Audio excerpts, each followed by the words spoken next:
Hello everyone. In this recording, I'm going to walk you through how to find, select, read, and organize educational research articles. My name is Florence Martin. I'm a professor in learning design and technology at North Carolina State University in the United States.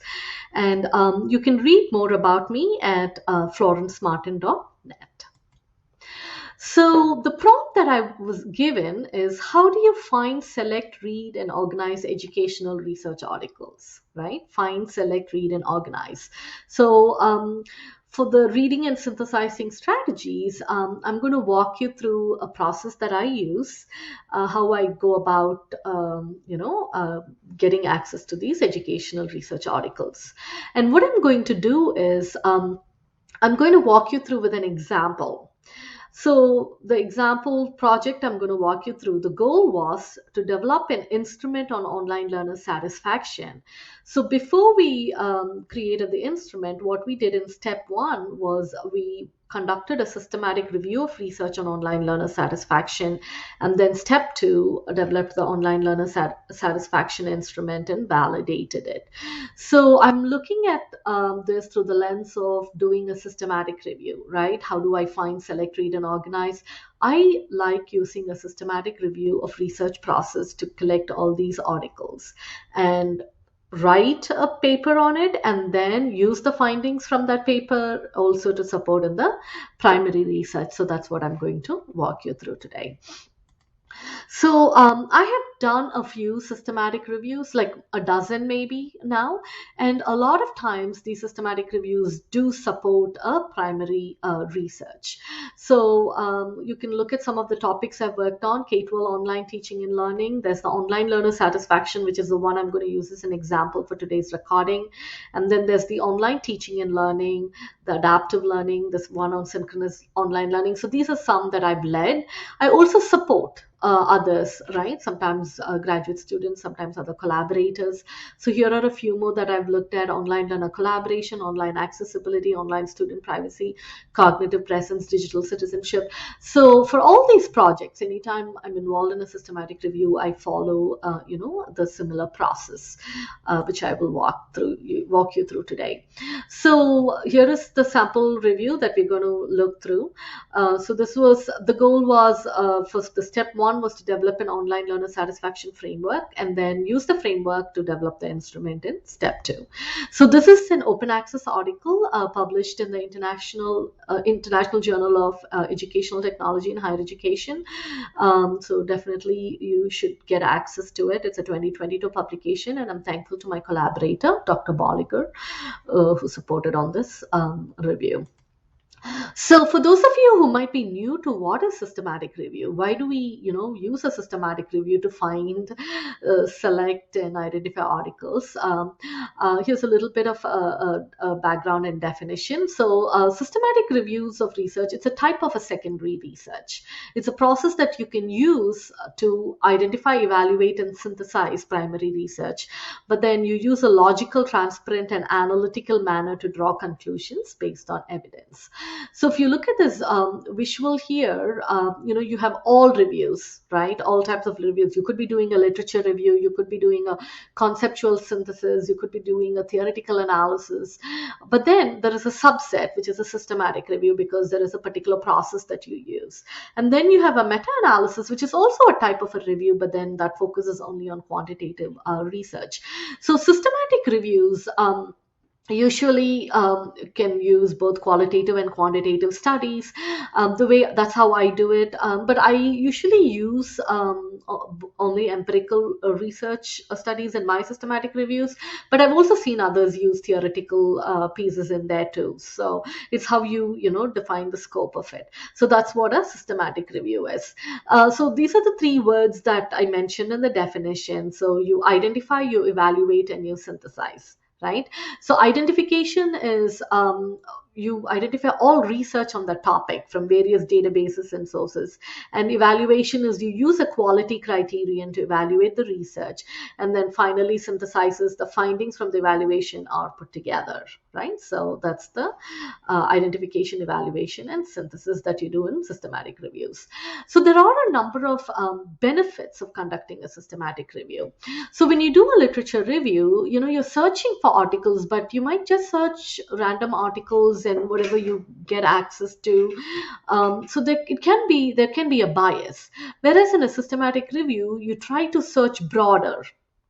So if you look at item 4, there's greater breadth of studies analyzed. Okay, so that's the advantage. There is more rigor because you follow a systematic process, and it also maintains transparency, and you'll see what I mean by that. You're documenting every step in the process for identifying articles. And then finally, you also can look at the quality of primary research. You can use various mechanisms to appraise the quality of primary research that you're including in your review. When there are benefits, there can also be challenges, right? It is time consuming because you're following a process, a rigorous process. There can be methodological challenges because of you're not familiar with how to do a systematic review. There can be challenges that arise. I mentioned it requires a team a lot of times. Doing it as one person can take a long time. So when you work in a team, sometimes there can be interpersonal challenges. Lack of databases is a big one. Depending on where you are in the world, you will probably look for articles in the databases you have access to, right? So you may miss out on articles that are published in the databases that you may not have access to. Languages, I tend to look for articles written only in English, which means I might be missing out on research that is done and published in other languages, right? So that's a limitation. Unpublished research, sometimes systematic review researchers look for published work. So like reports and, book chapters sometimes, which are not not peer reviewed, can get excluded sometimes. Dissertations can get excluded sometimes. So you want to be mindful, what you want your scope, your inclusion and exclusion criteria to include for the study. So that's very important. And subjectivity in screening and coding. So again, as I said, it involves a team, and so you can have multiple screeners and coders in the process. So sometimes the way each person looks at the article and what they extract might be different. So there is that subjectivity that comes into play. So what I'm going to do for the rest of the presentation is walk you through how do I find synthesize articles using this process called the DISCAR process. So this is a process that I came up with. I've written about it in a couple of places. Design, include, exclude, search, screen, code, analyze, synthesize, and report. That's just an abbreviation, right? So each phase, I'll tell you why it's important in finding and reading and synthesizing articles. So it's a six step process that I use. So the design phase is very critical, right? So this is even before you really search for articles. Like, what do you how do you situate your review to answer meaningful questions? So that's the first thing, right? You want to make sure you write clear questions that you want answered, and then also doing like a preliminary research to examine if there is sufficient primary research. If you're studying a topic that's very innovative, maybe there's not much research out there for you to do a systematic review. So to do a systematic review, you have to have an established body of research. You could create a protocol very early on. This helps you stay on track and also enhances transparency.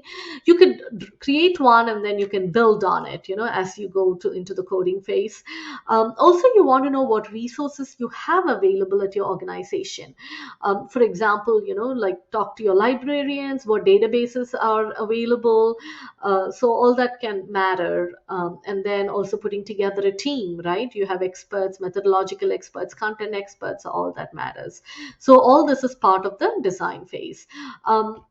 Here are some research questions that I brought. What are publication patterns of research on online learner satisfaction? So this is just a descriptive question I always like to answer anytime I do a systematic review. But then the question 2 and 3 are like, the more operational ones on online learner satisfaction. So I want to know what research themes and factors have been studied regarding online learner satisfaction, and what measures have been used to examine online learner satisfaction. Because as I said, my end goal is to create an instrument for online learner satisfaction, right, for our team to build an instrument. So this, we wrote clear questions, and then based on that, we set our inclusion and exclusion criteria. So you cannot review all the research that is out there, right? You have to have some boundaries. So that is where this comes into play. Inclusion is like, it helps create have some attributes of research you want to include in the review, and exclusion again describes attributes that excludes the studies from the review. And then some of the inclusion criteria, for example, could be what databases you want to use. Search, yes, that's a big one, right? You can't, you can't say you want to look at all the articles from 1800s, or you could do that, but then even if you do a lit review, our reviewers will complain that some of these are like really outdated, unless it's a seminal article, right, that you need to definitely cite. So I usually do years within the last decade. I've done last 2 decades. So that's kind of like, the inclusion that I've set. What types of publications you want to include? Do you want to include book chapters part of it, or do you want to only use peer reviewed empirical work? Do you want to use dissertations? So it's up to you, the topic that you are studying. So that is where all that comes into play. So here is an example. So what I'm doing is I'm bringing in examples from the same review that I talked about, the online learner satisfaction, so that you can see the example and then read the article if needed to get an idea how I've done it. So for example, publication date, here it's a decade. Type, publication type, we used only scholarly articles of original research in the study. You can see what we excluded, but that was appropriate for this particular study. Okay, so focus of the article had to be on online learner satisfaction. They had to be a research question or research variable. We also our inclusion was only in higher education context, because that was what we were interested in. We didn't look at studies published in K-12 corporate and other settings for this study, for this review. And then there's methods, and then our language, which is articles published in only in English. So setting clear inclusion and exclusion is very important. So once you do that, you go into the third phase of the DISCARD, which is searching and screening. So now you're ready to go in and search. So before you do that, you write down all the databases that you want to look, or web sources or journals where you can do hand searches. Everywhere, wherever you're doing searches, you write that down. And then you could also do snowball sampling and conducting forward and backward searches. So for example, once you identified the articles, you could look through their reference list and see who else have you been, is included in that article, the authors that you might want to go look at that particular article that has a similar topic that might benefit you. Or forward is who else has cited your article. So the backward is the reference list, forward is moving forward, who else has cited you. And then so once you have the initial list, you can go, if you use multiple databases, you definitely have to do a process of deduplication, that is to eliminate duplicate articles, because there will be copies, sometimes author names will be switched. So just you go through carefully and delete the duplicates, and then you kind of screen them at the title level, abstract level, full text level. So I do 3 levels of screening to identify the articles that I want to include. And then I use the PRISMA, which is the preferred reporting items for systematic reviews and meta-analysis process, to document my review process at each stage. And I have an example that I can show you. So search strategies, for example, in the study, you see I used 8 databases that were indexed in EBSCO host, right? So that is one that I had access to. So you can see some some of the variety. There was academic search complete, there's APA Psych Info, business source complete, CINAHL, communication and mass media, education research complete, ERIC, library information science and technology abstract. So whatever you have access to, and also whichever is needed to answer your research question, right? That is what is important. And then you can see the search years included that, and then search terms. We used satisfaction and online or virtual learning and student or learner. So we were interested only in the student or learner satisfaction, not in faculty satisfaction or parent satisfaction. So like including all the keywords that you need is important. And then also the timeline, having a justification why you're searching only those particular years is also very important.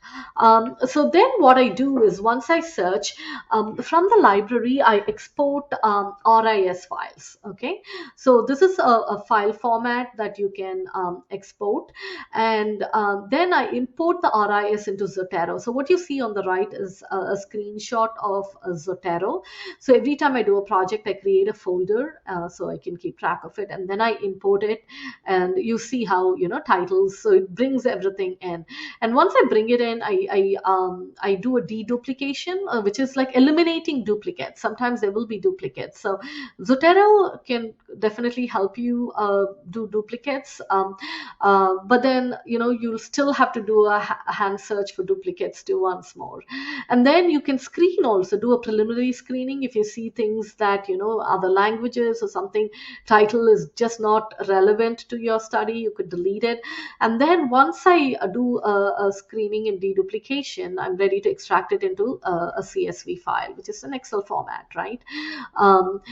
So CSV or XLS, whichever works for you. So Zotero is just a file manager, right? So Mendeley can do the same. I think there's one called RefWorks. I'm sure there's so many that, whatever you have access to. Zotero is one that is free. So I used it and it worked for me.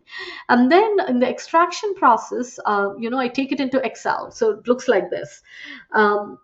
It'll give you every article is in a particular row. There's the key, item type, publication, author, title. So again, you can do a round of screening. Title screening. I usually do reds for no and yellow for maybe. So if there's a maybe, then I talk with a teammate, so multiple people look at it during screening to make sure that when you're eliminating it, that it really does not fit. Right? So that's the screening process. And then after you have a final list, and then you do an abstract screening too. After the title screening, there's actually the abstracts are also there. Can you see? It's a JK column K, I think, has abstract. So you can read the abstract and also do a round of screening. Because sometimes the title might look like it fits, but then the abstract might be something different. And then after the screening, the final articles, I give an ID at that point. And then I start downloading full text. So you can see this is like a file format naming that I use. I just use, the ID and author name. I don't use title because I do different folders for different studies. So to keep it easy, this is what I do. And then each article again, go through it and look to it. So this is called the full text retrieval. So here's the Prisma that I briefly mentioned. So one on the left is what we used in this manuscript. So the initial searching resulted in 338 articles. And then after duplication, we had 159, which means there were 179 duplicates. And then screening by title resulted in 144 articles. So 15 were excluded. And then abstract screening was 127, 17 excluded. And finally, 19 were included in the synthesis and 27 excluded. So that's the one on the left. The one on the right is a blank template. So Prisma actually has a newer template now.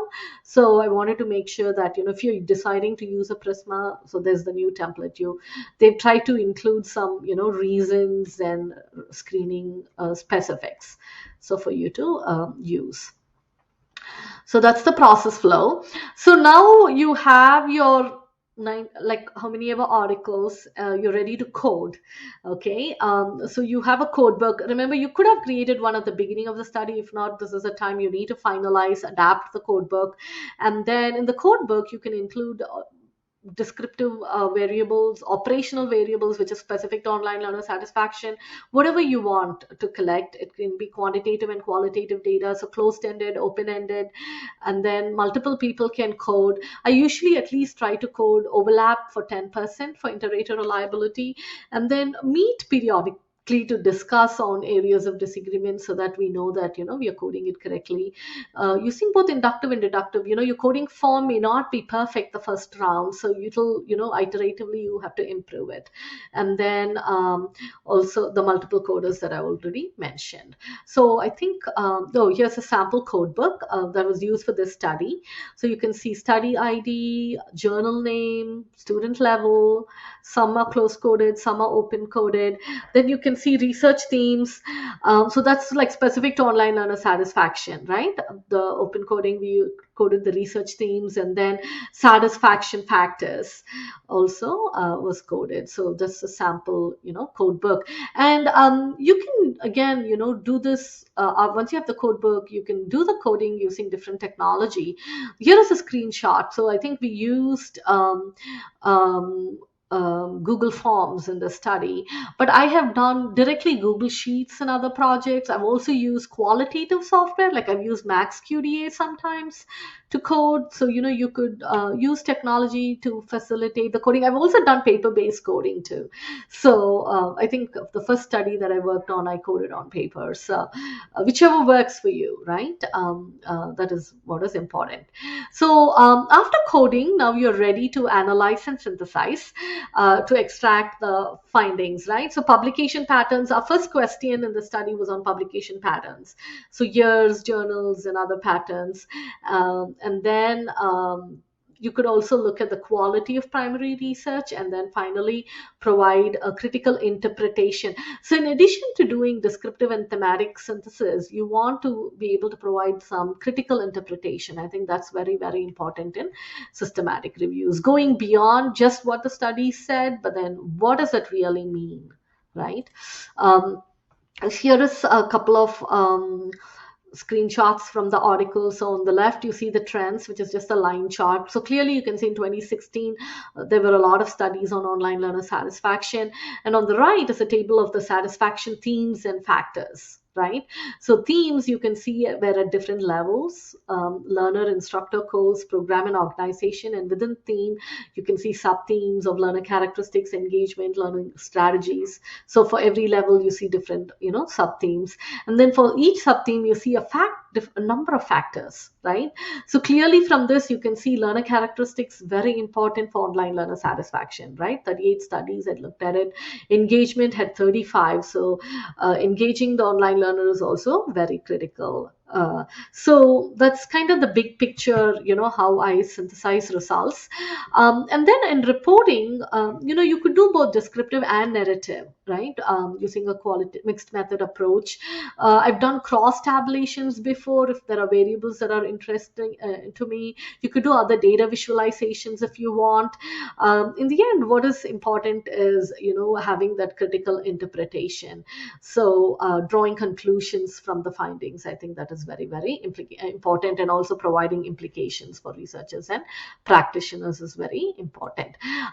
So another thing that I liked what we did in this study is, so we took our themes and we drew a framework, right? So you can see the levels and then the themes. We didn't include the factors in this, that would be too many, but then it was an online learner satisfaction framework. So these were important themes in research. So, other researchers can benefit from this, right? They can, if they want to build on it, they can see what are the important areas that have been studied. So that is something we did.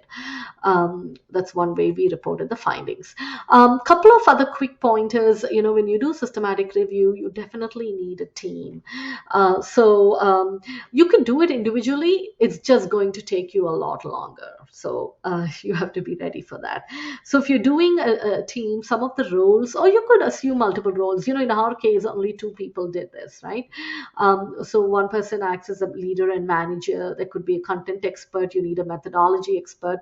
You could reach out to a librarian or search specialist who can tell you all about the databases that you might have access to, screeners and coders, which I talked about, right? You could bring in doctoral students who can assist you, but you also have to train them how to do that. So that's very, very important. Or you can do it yourself too. So, and then finally, one person goes in and extracts all the data to analyze, and then, also writing report writers who can do all the manuscripts and other publications. So that's a team. And then timeline, it does take, depending on your team size, that's what matters, and how much of research is there. This had 98, so that's a good number, right? Sometimes you might have 400, then you need more people, and how long it's going to take is going to be a lot more.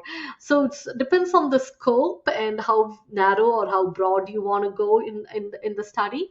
So in this case, look at some of the steps. I think I talked through each of this in the process: assembling a team, developing research questions, running a preliminary search to know that there is a body of research out there for even to do this in a systematic manner, defining inclusion and exclusion criteria, selecting databases, identifying search terms and other resources, selecting other resources, developing and registering a protocol. So not only developing a protocol, also registering it. There are places you could register. If you register, then others will know that you're doing something like this and they can benefit from it, or they can reuse your protocol, right? So that's the purpose of it. And then conducting your search. You can see how many things happen even before you start searching. And then you export results from the search, deduplication, which we talked about, which is eliminating duplicates, title and abstract screening. That can take a while, retrieving full text, and then full text screening. So I think the screening can take a while, and then coding. So that's where you spend a lot of the time, right? Appraisal of quality, and then data analysis and synthesis, and then data reporting. So this is just an estimated timeline, right? It totally depends on your topic, how many people you have, how many articles that you're going to end with in your search. So so what happened is, I said, step one, we did that systematic review and came up with a framework. Step two, the goal was to develop an instrument. So we used the exact framework and we built an instrument. So if you can see, we saw the learner level, and then the subtheme was learner characteristic and all the different factors. So there were factors of motivation, e-readiness, technology access, comfort, future enrollment preference, cultural differences. So all this went together on that instrument, and we've collected data and validated it. We're getting ready to submit this for review. So it was a step two, in the process. So you can see how my systematic review guided me in creating the instrument. So I know I took a different approach in answering this question, how I find, select, read, and organize educational research articles. But I think it's a very helpful process. And I even guide doctoral students, before doing your dissertation, do a systematic review on the topic you're interested in to see what is out there, because that will really help you with your literature review, right? To know, get a good grasp of the topic. So this is the methodology that I use to read and synthesize to articles on any topic. And as you can see, I've done a few systematic reviews. So I hope it benefits you, and I hope you take the time to read the article as well. And if you have questions, do not hesitate to reach out to me. My email is fmartin3@ncsu.edu. And good luck to all of you who are watching this recording. Thank you.